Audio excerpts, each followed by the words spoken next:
So basically what this simulation is doing is predicting where the fire perimeter is going to be at any given time across the landscape, taking into account changes in the fuel type and the fuel condition, the weather, the topography, and predicting where that fire is likely to spread to at the time given at the time.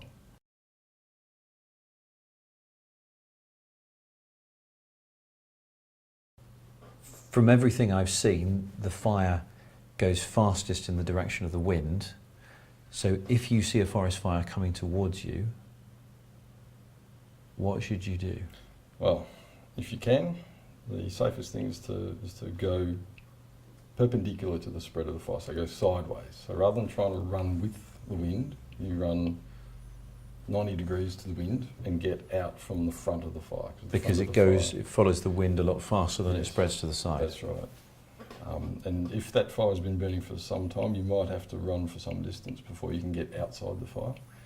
But under most conditions, the head of the fire is only likely to be in the order of a couple of kilometres at most. If it's been burning for many, many days, it may be even larger, but you should have had plenty of warning at that point to get out. Fast-moving grass fires, they can burn in the order of 20 kilometres an hour, but they will be very narrow. And so the key point there is to again get out. The only caveat to that is if there's a sudden change in the wind direction that turns what was a long flank burning with the direction of the wind prior to the change into a broad front. And that front could be many, many kilometres long. Is there any situation where you would run away from the fire so it's effectively chasing you? If you can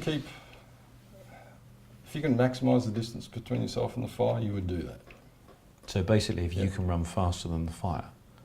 Yes. Yeah. And in most situations, you probably can. Fires don't spread at abnormally great speeds. The average forest fire may be, maximum rate of spread might be in the order of 10 kilometres an hour. However, you've got to be pretty certain that you're not going to trip over and hurt yourself while you're doing that, particularly in the forest.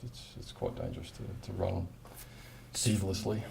From the footage we've seen, the grass fires seem to have a very narrow strip of fire at the front and everything else seems to be blackened. Yep. Would there ever be a situation where you would run through the fire, crazy as it sounds, and onto the bit that's dead behind it? If there were no other options and you would run yourself ragged and you could run no further, then that is one option.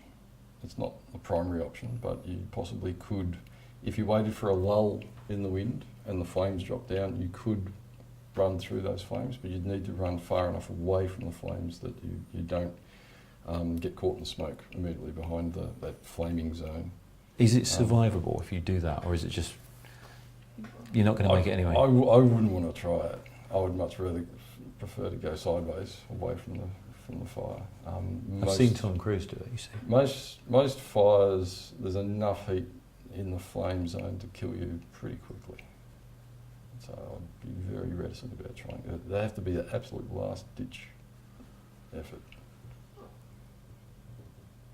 Wow, perfect time for a Tom Cruise gag, I thought. Yeah.